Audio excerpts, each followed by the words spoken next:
La Bretagne est la première région de pêche en France. Sur les 40 ports français équipés d'une halle à marée, 17 sont bretons. Ils fournissent près de la moitié de la production nationale de la pêche, dont la quasi-totalité de certaines espèces.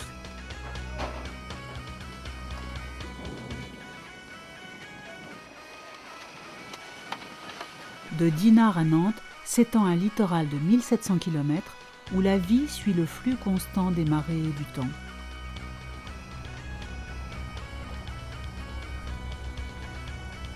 Au fil des 4 saisons, les poissons varient dans toutes les criées de Bretagne. Poissonneries et étals de marché vous offrent alors les trésors de l'océan Atlantique et de la mer du Nord. Parmi les espèces nobles, les plus prisées sont la baudroie ou l'otte, la sole, le rouget au goût unique, le turbo et le bar que les pêcheurs aiment capturer à la ligne. Les autres catégories, moins nobles mais tout aussi goûteuses, sont la raie, à la chair bien épaisse, le merluchon ou encore le lieu jaune ou noir.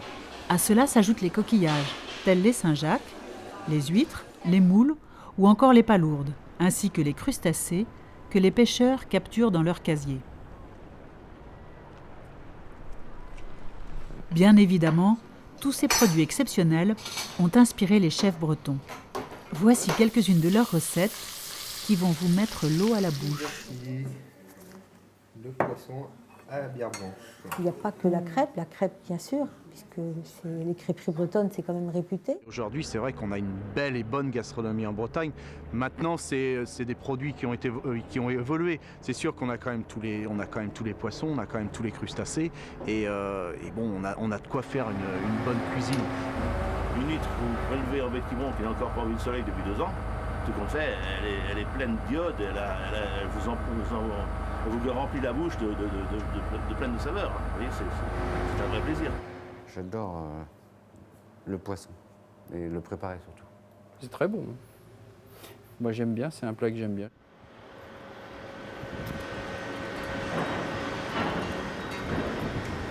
Et pour bien commencer notre voyage, partons à Lorient, dans la taverne d'Irène Lemantec, découvrir la recette de la julienne à la bière blanche. Alors, nous sommes à Lorient, à la taverne du Roi Morvan. C'est un lieu, un restaurant où on mange, où on boit, on chante et on danse. Alors je vais tirer une bière blanche pour faire un filet de julienne à la bière blanche. Et c'est une création à partir d'une bière locale. Eh bien, elle est d'abord très artisanale, elle n'est pas pasteurisée, elle vit. Et elle a un goût extrêmement... c'est très goûteux.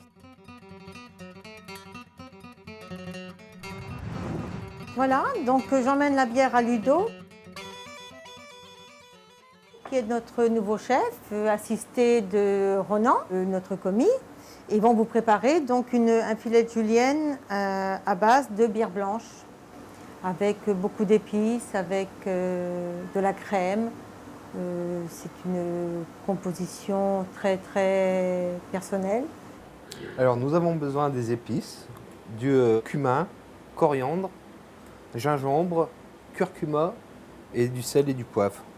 On utilise la fleur de sel. Nous avons besoin de faire un roux avec du beurre et de la farine. Nous avons de la crème fraîche, cocktail de fruits de mer et la bière blanche bien sûr que nous ajoutons après, quoi.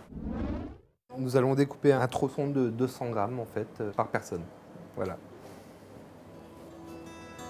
Salé à la fleur de sel, bien sûr. Poivré, ajoutez un verre de vin blanc, le bouquet garni et de l'eau avant d'enfourner votre poisson thermostat 6.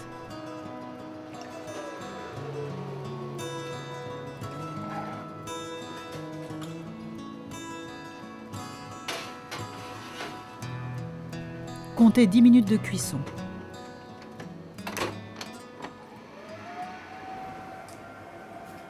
Donc je mets mon beurre à fondre à petit feu doux. Quand le beurre est fondu, on y verse les épices. La cardamome, la coriandre concassée, le gingembre et le cumin.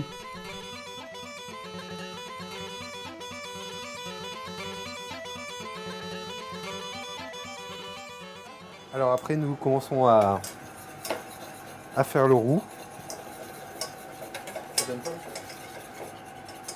Donc l'aspect jaune, c'est dû au curcuma. Voilà. Après, nous remettons ça sur le feu doux pour cuire la farine.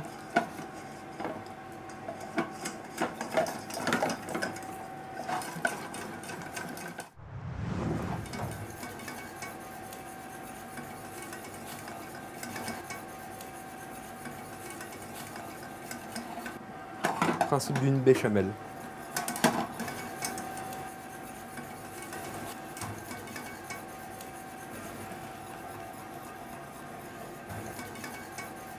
Après, beaucoup de bases de sauce se font avec cette base-là aussi.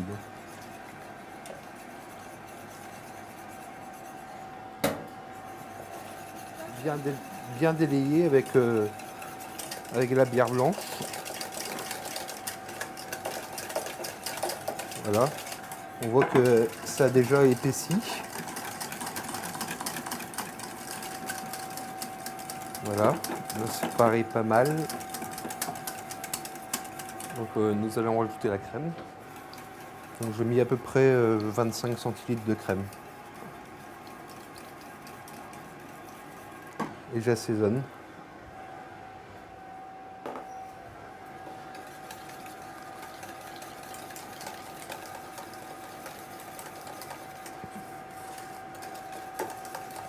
Voilà.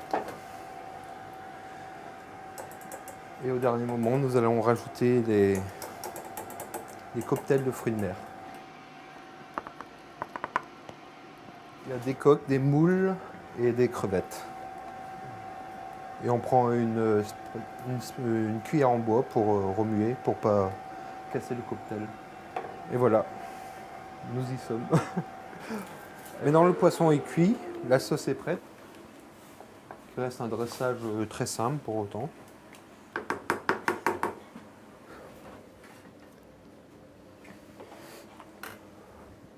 On peut l'accompagner avec n'importe quel accompagnement, patates, riz, légumes. Voilà. Et nous rajoutons la sauce à la bière blanche nappée sur le poisson.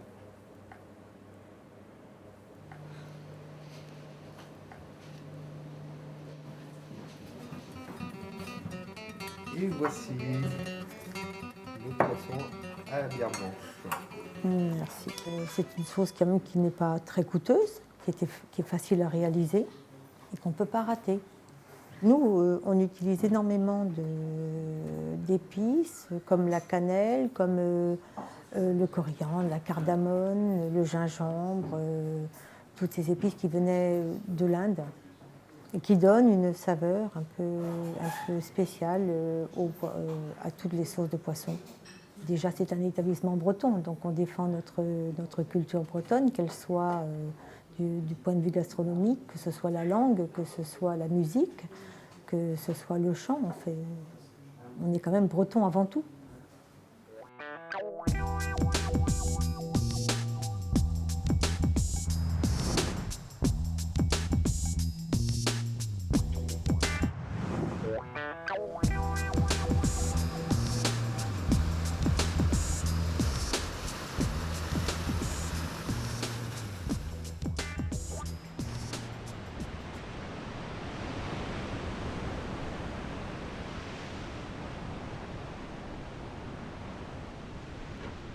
C'est durant les mois d'hiver que les ligneurs d'Audierne, dans le Finistère, pêchent le bar au ras de Seine.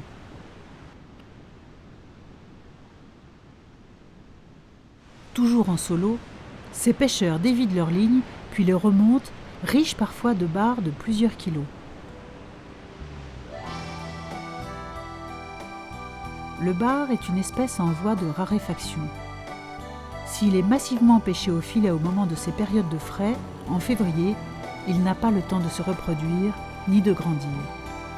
C'est pourquoi les ligneurs de Bretagne défendent leur filière, respectueuse des cycles de reproduction du bar. Estampillé bar de ligne, Les poissons sont ensuite acheminés à la criée, où très rapidement, marailleurs et poissonniers les achètent. Vous voici à présent à la Trinité-sur-Mer.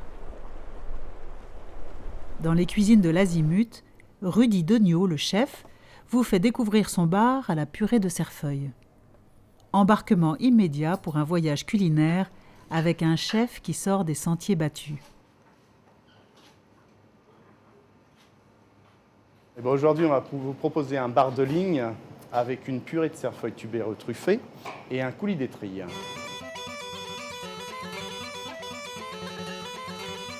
Alors on a besoin d'un joli bar de ligne. Pour le coulis d'étrille, des étrilles, bouquet garni, donc carottes, oignons, céleri, persil, poireaux, ail, du cerfeuil tubéreux. Alors le cerfeuil tubéreux, c'est la pulpe du cerfeuil qu'on laisse grossir et on récupère pour la recette. Le reste, si vous voulez, les tiges de cerfeuil. Donc les petites tiges sont récupérées pour faire le cerfeuil que vous consommez et autrement on le laisse en terre, ça fait une grosse tige et sur cette grosse tige vous avez une bulbe qui est le cerfeuil tubéreux. Donc c'est un goût assez sucré, proche du panais, comme tous les légumes oubliés un petit peu, qui revient quand même très à la mode. De la crème pour finir notre sauce, nous avons de l'huile d'olive bien sûr pour faire revenir nos légumes, pour faire notre coulis d'étrille et un peu de beurre pour la sauce à la fin pour juste la lustrer et lui donner un aspect glacé. L'huile de truffe, on la mettra à la fin dans la purée de cerfeuil tubéreux. On se décline comme un restaurant de la mer et du potager. Donc on travaille forcément avec toutes les saisons et à chaque saison d'amener des légumes que les gens n'ont plus l'habitude de manger. Et c'est vrai que cerfeuil tubéreux, c'est pas classique, quoi. Donc ça se marie très bien avec le bar, que le bar a une chair quand même qui est assez fine. Et le rehausser avec de l'huile de truffe, le coulis d'étrille. On a un produit qui est fini, où on a énormément de saveurs et c'est ce qu'on recherche. Donc du croquant, puisqu'on va mettre des petits morceaux de cerfeuil après qu'on fera revenir au beurre dans le reste de la recette. On a du croquant, on a du moelleux et on a le coulis d'étrille qui arrive derrière avec un goût bien à elle. L'étrille a vraiment un goût très spécial. Alors là, on est en train d'ébarber le bar. Donc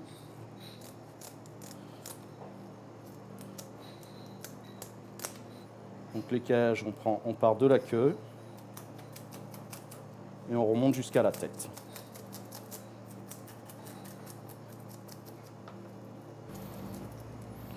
Avec un couteau normal.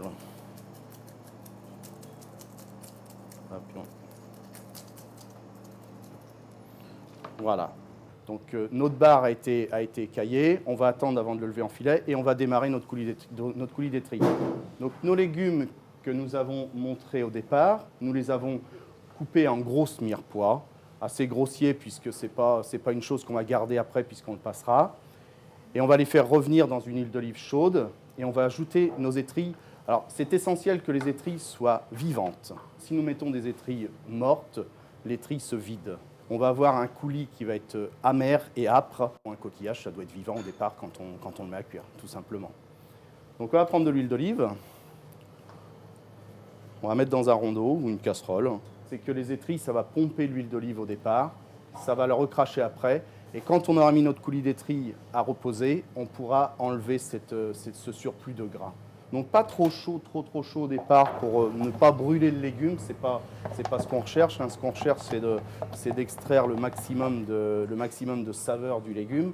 Donc on va d'abord faire revenir un peu le légume sol. On va laisser monter un petit peu en température. Là, on voit ça commence un peu à crépiter. Et une fois qu'on aura une casserole et des légumes qui seront assez chauds, on rajoutera nos étrilles. Donc l'étrille au départ est forcément noire. Vous allez voir, une fois qu'on va la mettre à cuire, elle va devenir rouge. Voilà. Donc là, on va pouvoir ajouter nos étrilles. Alors forcément, elles n'aiment pas particulièrement ça.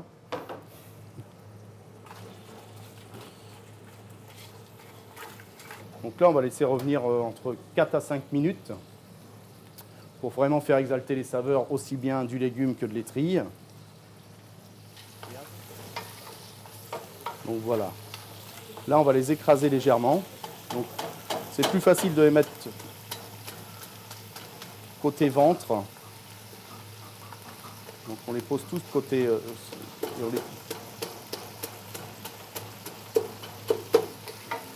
Donc on voit que les étrilles commencent à rougir. Comme chez nous, l'effet du soleil, c'est l'effet de la chaleur. Et maintenant, on va mouiller aux 3/4 de la casserole avec de l'eau. Donc là, on mouille avec l'eau. Là, on va laisser cuire à peu près entre 2h30, entre 2 heures et 2h30. Il faut savoir que pour la quantité que nous avons là, nous allons récupérer 1/4 de ce volume que nous avons au départ. Donc là, on reprend le bar. Maintenant, on va le lever en filet. Donc il a été préalablement écaillé, rincé.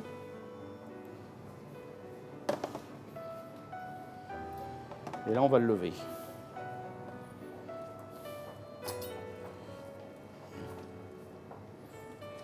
Donc on prend derrière la tête, on suit ici. Après, on prend le long de la dorsale. Alors, il faut savoir que le bar, c'est une chair très dure. Donc on prend le long de la dorsale. Et on le suit tout le long. Arrivé pratiquement à la queue, on va traverser le bar.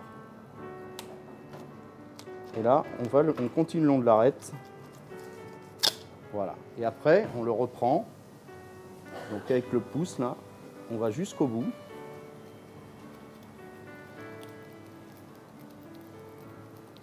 Voilà. Donc là, on voit bien l'arête. Et après, on vient le finir comme ça.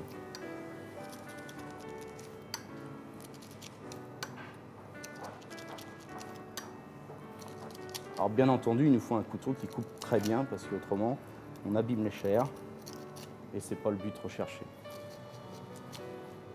Donc là, on voit vraiment l'extrême fraîcheur du bar quand vous voyez qu'il saigne sur la dorsale comme ça. C'est hier, il nageait encore. On lève son filet le matin et on le met un petit peu en chambre froide ou au frigo. Pour la bonne et simple raison, c'est quand le bar est très frais, les arêtes sont très dures à enlever. Là. On va toujours vers l'extérieur, donc on la prend bien ici, on pince entre les deux doigts. Pourquoi on met ces deux doigts ici? Tout simplement pour éviter, si je ne mets pas mes doigts et je tire, j'enlève les chairs aussi ici. Ce n'est pas ce qu'on recherche, on recherche juste d'enlever l'arête. Donc on va presser une petite pression ici et on tire vers l'extérieur tout doucement l'arête. Voilà. Après, pour voir si on n'a plus d'arête, on passe tout simplement le pouce le long de la dorsale et là on se rend compte qu'il n'y a plus du tout d'arête. Donc si on ne veut pas passer le pouce, on passe un couteau comme ça et on voit qu'il n'y a plus du tout d'arête et on va le découper. On part en principe à 125 grammes de chair nette par personne et on compte avec l'arête sur un poisson à 225-250 grammes brut. Maintenant, on va confectionner la purée de cerfeuil tubéreux. Donc nos cerfeuils, on les a préalablement épluchés et lavés, forcément, toujours laver les légumes. Donc là, on va les couper en 4, grossièrement. Vous pouvez remarquer, c'est quelque chose de très tendre. Donc là, pour la purée, on va en garder quelques-uns qu'on cuira à l'anglaise pour mettre autour. Donc on aura la purée et on aura aussi en morceaux. C'est la même technique qu'une purée de pommes de terre, départ eau froide, dans un bon bouillon pour que le cerfeuil cuise bien. Par contre, nous, ce qu'on va rajouter par rapport à une pomme de terre, c'est qu'on va rajouter un petit peu de crème fraîche au départ. Pour la bonne et simple raison, c'est que le cerfeuil tubéreux est un légume qui pompe énormément le jus. Donc en fait, quand il sera pratiquement cuit, on n'aura pratiquement plus de jus. Donc le jus, on le récupère pour faire aussi notre purée. C'est pour ça qu'on met un petit peu de crème. Donc le reste de nos cerfeuils qu'on a gardés, on va les couper, ceux-ci, en 4 ou 6. Voilà.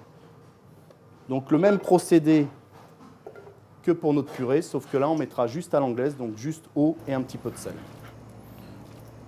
Notre cerfeuil tubéreux, une fois cuit, on l'aura passé au moulin à purée, comme on passe une purée de pommes de terre. Et ça nous fait comme une purée de pommes de terre. On va rajouter 2 cuillères à soupe de crème. On va ramener un peu au chaud pour le mélanger. Et vraiment, à la fin de la cuisson, pratiquement en dressage, on rajoutera l'huile de truffe dedans. Donc le beurre, voilà, le beurre arrive à noisette.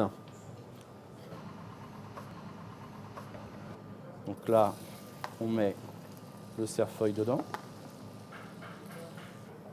Donc on a un joli côté lustré et on voit ce beurre qu'on a amené noisette et on voit ces petites pigmentations sur le... Donc c'est très délicat parce que le beurre noisette, si on l'amène un tout petit peu plus en température, il va brûler après. Faire chauffer une poêle, on va mettre de l'huile d'olive dedans. Donc là, une fois que la poêle est bien chaude, donc on prend notre filet.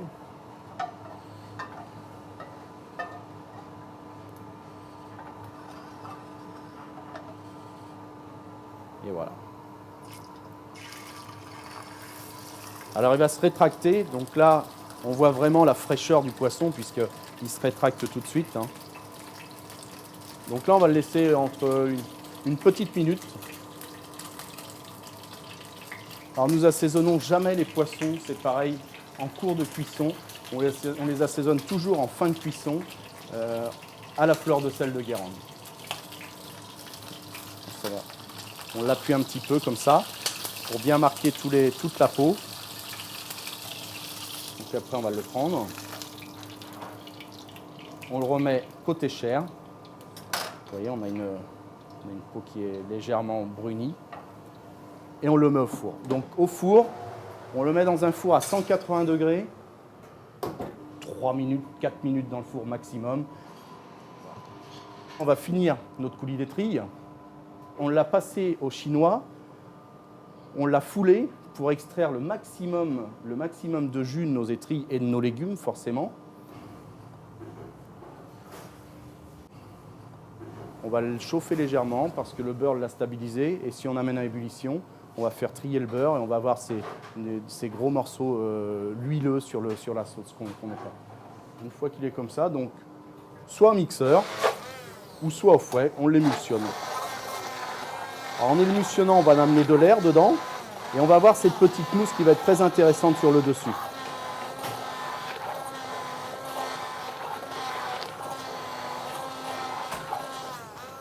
Voilà. Donc là, notre coulis d'étrille est fini. On remettra juste un petit coup de mixeur avant l'envoi. Bien sûr, on rectifie l'assaisonnement de tous nos ingrédients. On rectifie l'assaisonnement de notre coulis, on rectifie l'assaisonnement de nos cerfeuils tubéreux. Et là, maintenant, on va ajouter l'huile de truffe dans notre purée. Donc on va juste mettre, voilà, un petit filet. Donc ça se mélange très bien, il n'y a pas de... Donc voilà, là, notre purée est terminée. Et on va passer au dressage. Donc comme on a un coulis d'étrille, on va quand même le dresser dans une assiette creuse. Donc on peut le dresser dans une assiette plate aussi. Mais là, ce qu'on recherche, c'est d'avoir quand même un peu de bouillon dedans. Donc on va dresser dans une assiette creuse. Nos cerfeuils tubéreux, on les égoutte sur un papier absorbant. On va en mettre 3 par assiette. Voilà. Un tout petit peu de fleur de sel parce qu'il ne faut pas oublier qu'on est en Bretagne. Donc le coulis d'étrille, un petit coup de mixeur pour l'émulsionner au maximum.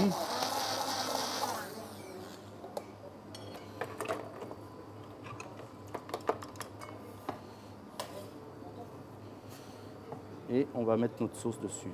Donc on récupère forcément la petite mousse qu'on a fait sur le dessus.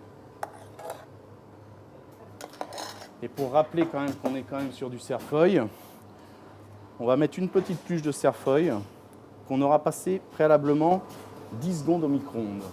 Ça nous fait sécher notre pluche et on la met sur le dessus. Voilà.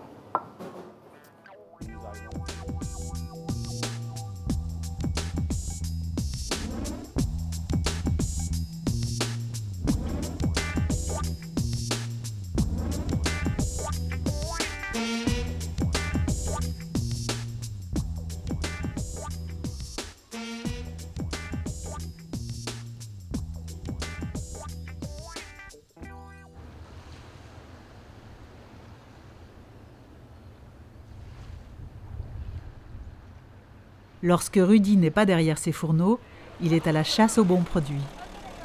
Aux établissements Quintin, il a trouvé son bonheur et s'est fait un ami.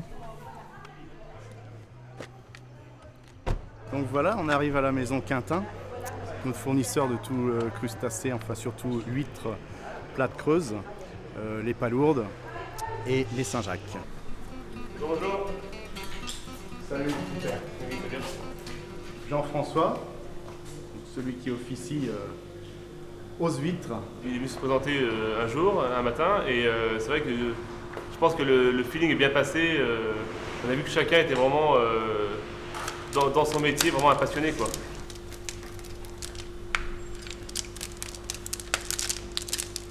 Et voilà, du vrai bigorneau. Donc on va te dire. On avait ce matin en commande, on avait nos 40 kg de Saint-Jacques. Ils sont prêts. Donc ça, c'est un produit qui a été pêché hier en baie de Quiberon. Donc l'avantage de la Saint-Jacques de la baie de Quiberon, c'est que c'est un produit qui est vraiment, qui a vraiment une noix de Saint-Jacques qui est vraiment très très grosse. La Saint-Jacques, comme le poisson, on les fait toujours poêler. Donc ce qu'on cherche, c'est d'avoir ce croustillant toujours sur le dessus et ce moelleux à l'intérieur.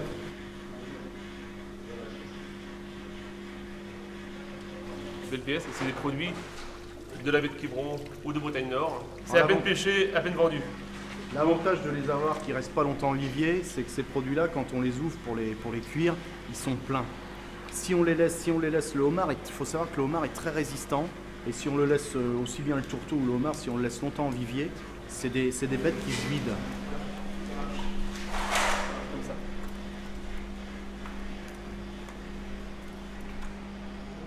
Je vous dis à bientôt, bonne journée. À toi Bon aussi. courage. Toi aussi, salut.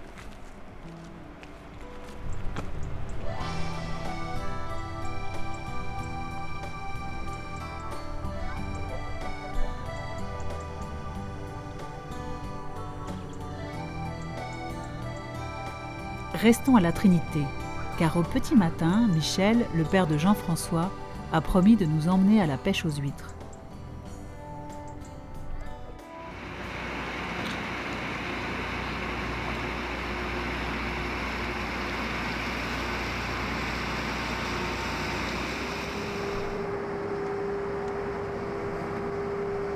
En baie de Quiberon, 90 exploitants se partagent les 3000 hectares de parcs en eau profonde. Ils produisent 30 000 tonnes d'huîtres chaque année et sont les seuls en France à les élever de cette façon. Michel a passé sa vie à élever et pêcher des huîtres. Nous, dans notre élevage, on fait donc du captage sous le bassin d'Arcachon, je ne sais pas si vous savez, mais sous le bassin d'Arcachon, on fait du captage. On achète un peu de gratis, ce qu'on appelle des bébés, des petites. Ensuite, on les fait pousser en poche sur terrain découvrant, sur un parc asséchant, sur lequel on peut donc travailler pendant la rose mère. Ce qu'on appelle des juvéniles, on fait des juvéniles. Et quand ils sont 18 mois, ces juvéniles, on les sème en baie de Quiberon, en eau profonde. Comme on les sème en eau profonde en baie de Quiberon, elles restent donc de par le fait jusqu'à l'âge de 3 ans. Et à 3 ans, on les prélève pour donc les commercialiser.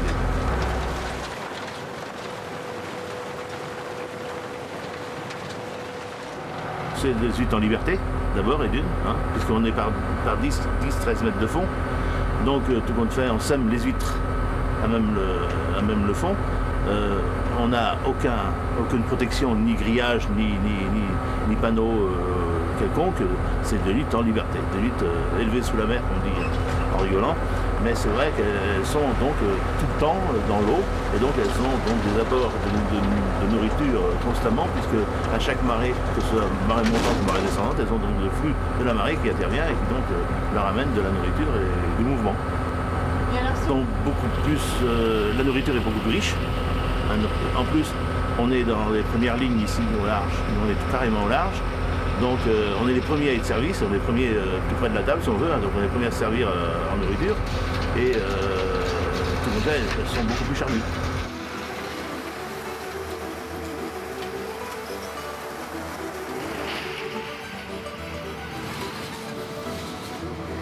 Une fois toutes les juvéniles semées, Michel et son matelot ne repartent pas à vide. Ils vont récolter un plein chargement d'huîtres de bonne taille. Cette opération va durer encore plus de 2 heures.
elles vont perdre cette couleur qui est très jolie. Elles vont perdre la couleur de par le soleil, parce qu'elles vont verdir de par le fait que le soleil va les faire verdir dans le temps de stockage dans les bassins.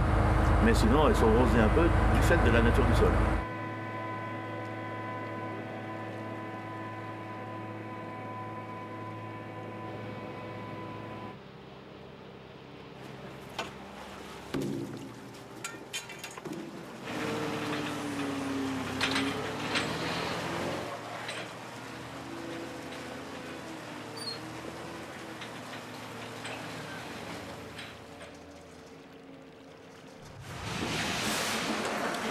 Ramenées à terre, les huîtres sont déchargées puis triées. Toutes celles qui sont trop petites seront ramenées dans les parcs en pleine mer pour y terminer leur croissance. Les autres seront calibrées avec un système à air comprimé pour être commercialisées. Mais avant, elles vont encore passer quelques temps dans les bassins de l'établissement. Ce sera leur seul affinage.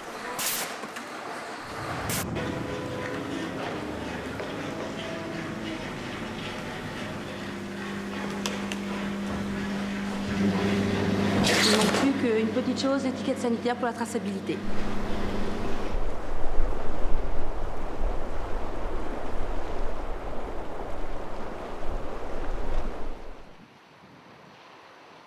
Direction Vannes à présent. Comme tous les chefs qui se respectent, Régis Mahé aime faire son marché. Premier arrêt à la poissonnerie. C'est ici qu'il va trouver les Saint-Jacques pour sa prochaine recette. Ça fait 20 ans que je suis vantais, ça fait 20 ans que je viens ici. Et puis les autres c'est pareil, pour les légumes, c'est très fidèle. Moi, ce qui m'aurait intéressé, c'est les Saint-Jacques, les rougeaux. C'est important le marché pour un restaurateur. Pour trouver tous les bons produits. Et en plus, on va le livrer.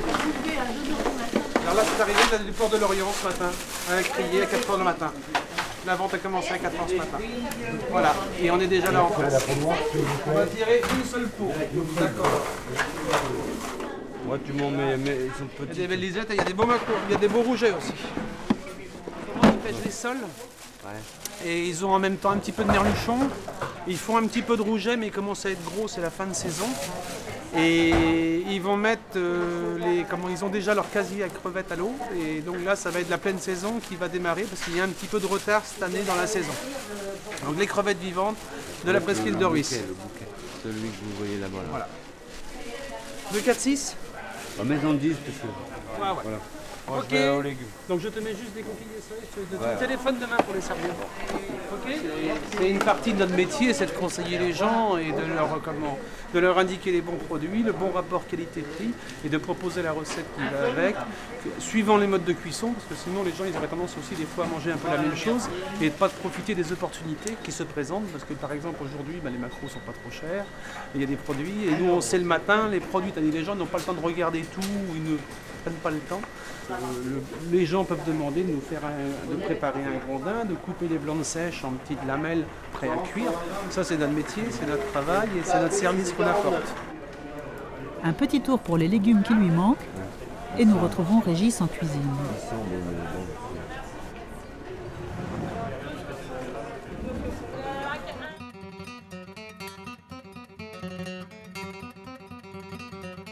Alors, on va faire une nage de Saint-Jacques.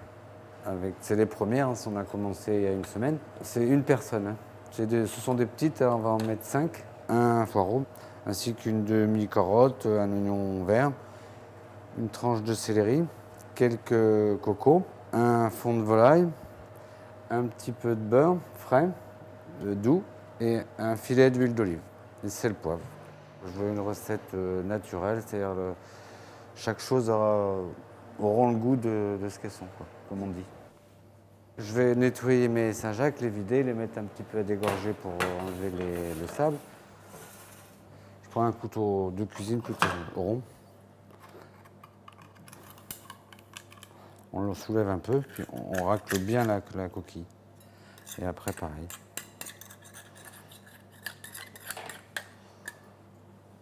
Moi, c'est ma façon. Je fais comme ça tout le temps. Quand on a 15 kilos à faire le matin, il faut que ça aille vite.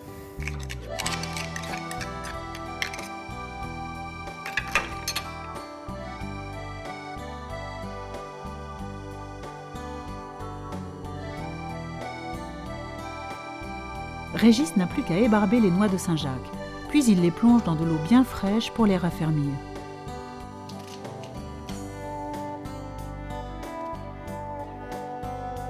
Il épluche et lave ensuite ses légumes avant de les couper en biseaux pas trop épais.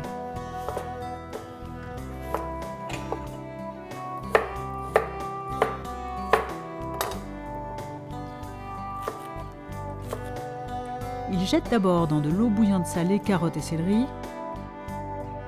Puis 4 minutes plus tard, il y ajoute les autres légumes pour une durée de 7 minutes. Après quoi, Régis égoutte tous ses légumes et les met dans de l'eau glacée pour stopper la cuisson. On a tous les légumes qu'on a vus tout à l'heure. On les réserve sur une assiette. Je vais prendre une casserole. Je vais mettre le bouillon de volaille. J'ajoute mes Saint-Jacques, mes légumes,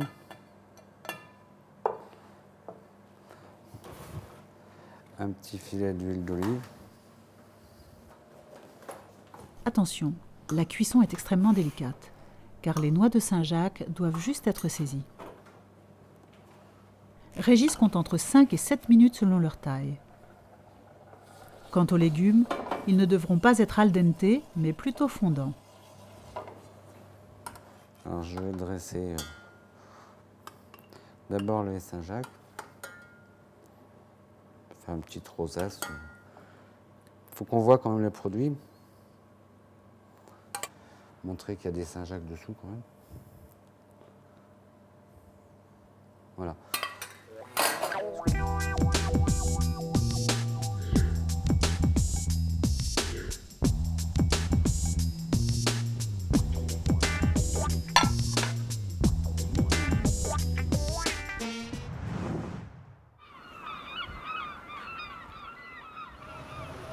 Tous les jours de l'année et par tous les temps, des bateaux de pêche vont et viennent dans les ports de Bretagne.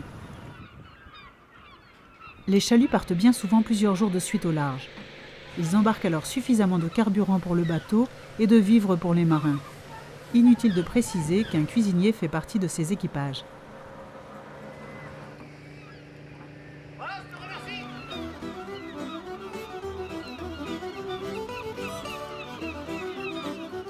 Les pêcheurs côtiers travaillent sur des embarcations plus petites et ils n'utilisent pas forcément des filets. C'est le cas des palangriers qui travaillent avec des lignes.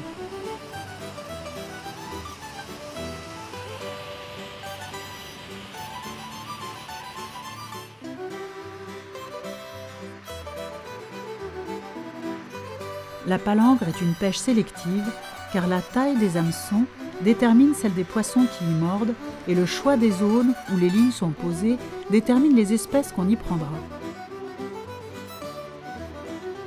Les appâts, toujours naturels, varient en fonction des espèces recherchées.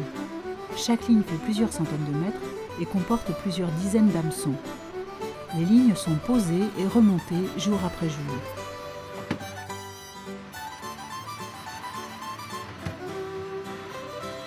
En ce moment, c'est la pleine saison du lieu jaune. Sa chair ressemble à celle du cabillaud, en plus délicat, vous diront les connaisseurs.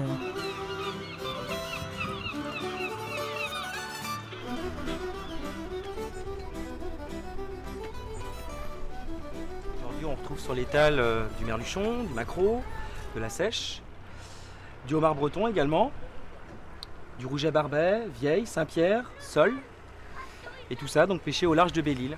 Les gens aiment beaucoup la sole. Merluchon également, parce que c'est un poisson qui est très facile à cuisiner. La sole également, puisqu'on la fait juste coller et c'est suffisant. Ça a une saveur très bonne. Ça va? Oui, c'est bon. Celle-ci. Celle-là est bien. Voilà. Voilà 5. Ça, c'est de la vieille. Pas forcément réputée pour être un poisson d'excellence, mais finalement bien cuisiné, c'est très très bon. Certaines personnes, comme les anciens pêcheurs du coin, le savent et préfèrent finalement en fait, prendre une vieille plutôt qu'un bar. Parce que bien cuisiné, c'est très bon et ça coûte peu cher. Le homard breton également, les gens raffolent. Et oui, pas question de quitter la Bretagne sans évoquer un classique prestigieux qui a fait le tour du monde.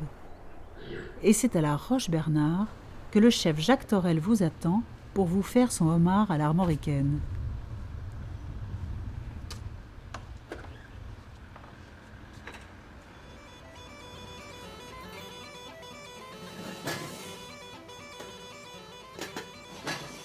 Sachez que la sauce étant à base de corail, c'est-à-dire d'œuf, le chef vous recommande impérativement de prendre une femelle. Je vous ai pris volontairement un mâle et une femelle pour vous expliquer. Donc, vous avez un homard mâle.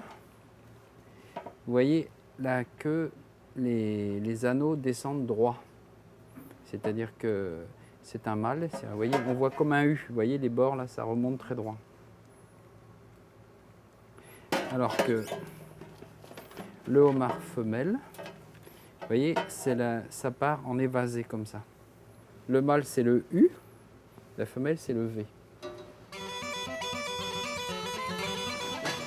On va avoir besoin un petit peu d'ail, de l'échalote, des tomates, si possible bien charnues. Hein. Vous voyez, c'est la belle tomate, de l'estragon, un peu de vin blanc, nous on met du muscadet, un peu de calvados et du beurre. Traditionnellement, le homard, on le coupait à cru et on le faisait revenir à l'huile bien chaude. Bon, on a une autre approche des choses maintenant, donc on les ébouillante. Moi, je les bouillante tout le temps. Aussitôt, on rafraîchit, une petite minute d'ébullition dans l'eau froide, puis après on le coupe et puis...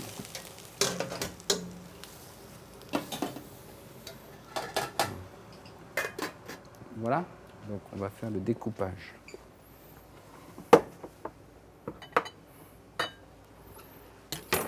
On enlève la pince d'abord. Après, on coupe la queue comme ceci.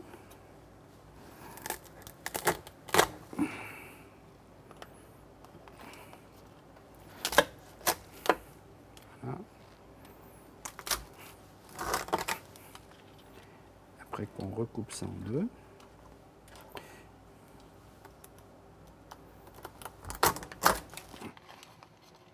Alors voilà, on va mettre notre petit corail, vous voyez. Alors, il y a le corail qui est là. C'est la partie vert foncé là. Il y a juste une chose qu'il faut faire attention. Ici, vous voyez, il y a une poche. On appelle ça la poche à cailloux. Il y a toujours des petites saletés. Donc ça, on n'utilisera pas. Donc ça, on va garder. On va mettre le corail dans le petit saladier ici. Les petites branchies là, on va les enlever.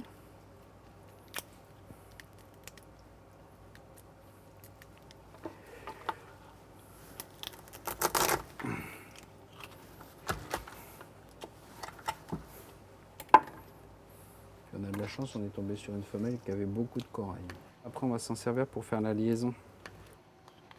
J'enlève ça parce que comme on ne va pas s'en servir, moi je trouve que c'est mieux de les enlever parce que ça a des petits goûts de brûlés qui sont pas très bons.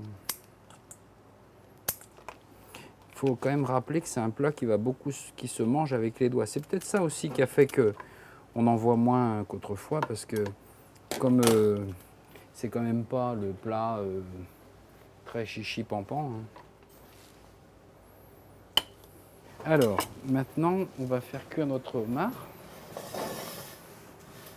Donc, on met du beurre à chauffer.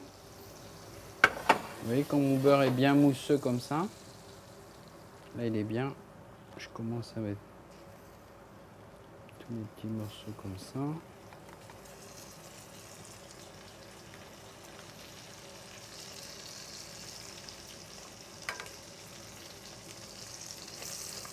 Voilà.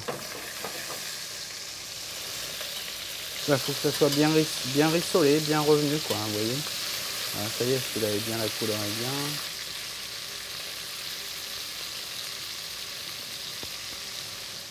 On met un peu d'ail, là. On commence à mettre un petit peu d'échalote.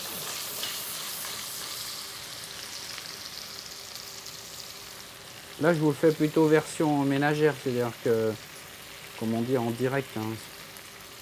Vous voyez, comme ça.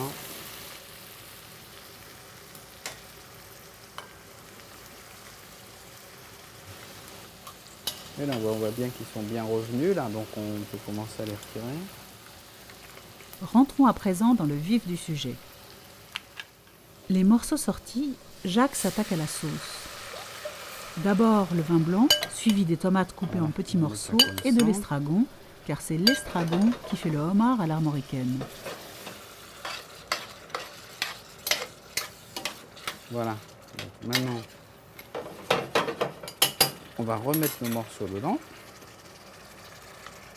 Le chef n'a surtout pas oublié de bien saler et poivrer avant d'ajouter le calvados qu'il ne fera pas flamber. Pendant que la magie opère sous l'eau couverte, il mixe le corail. Vous voyez, notre homard, il est là. Il est cuit, il a une belle couleur. Bon.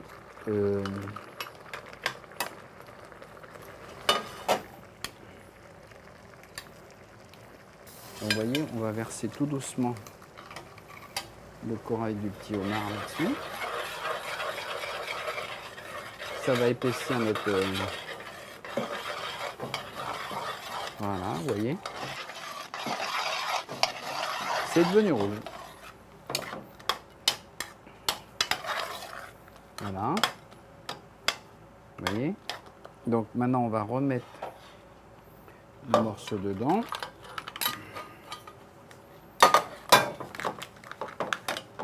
On va bien les rouler dans la sauce pour qu'ils s'imprègnent bien. Ça, c'est le plus important, c'est qu'ils prennent bien le goût. Hein. Cette odeur de tomate, là, estragon, et puis surtout cette odeur de corail qui est quand même extraordinaire. Hein. C'est ce qui ressort bien, les odeurs de homard. Donc, on va remettre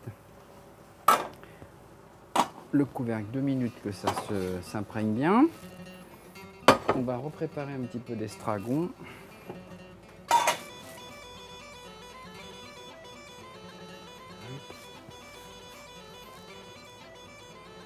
On va mettre une petite goutte de... Ça nuit, ça reparfume bien. Et donc on va bien parfumer comme ça. Et voilà. C'est prêt.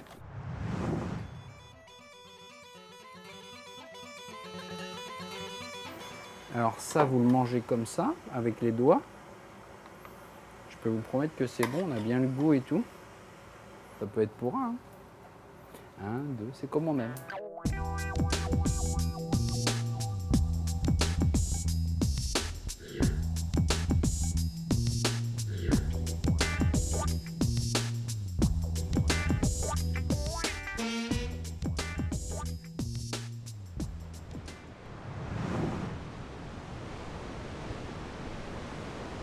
La Bretagne méritait bien un joli détour.